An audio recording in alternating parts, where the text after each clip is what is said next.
দর্শক, লেবাননের হামলায় ইসরায়েলের এক ব্যাটালিয়ন প্রধান সহ 4 সেনা সদস্য নিহত। চলুন আমরা নিউজটা পড়ি। দক্ষিণ লেবাননে হিজবুল্লাহর হামলায় একজন কমান্ডার সহ 4 ইসরায়েলি সেনা নিহত হয়েছেন। ইসরায়েলি সেনাবাহিনীর তথ্য অনুযায়ী বৃহস্পতিবার রাতে দক্ষিণ লেবাননের কাফার তেবনিদ গ্রামে একটি ট্যাঙ্ক বিধ্বংসী ক্ষেপণাস্ত্রের আঘাতে ক্ষতিগ্রস্ত হলে এর 4 ক্রু সদস্য ঘটনাস্থলেই নিহত হন।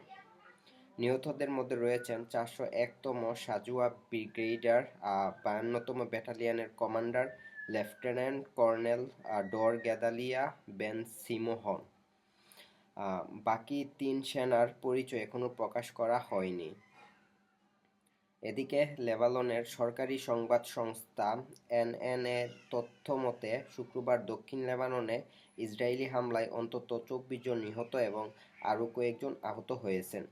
লেবাননের সংঘাত নিরসনে যুক্তরাষ্ট্র ও ইরানের মধ্যে একটি সমঝোতা স্মারক সই হলেও এলাকার ইসরায়েলি সামরিক অভিযান অব্যাহত রয়েছে।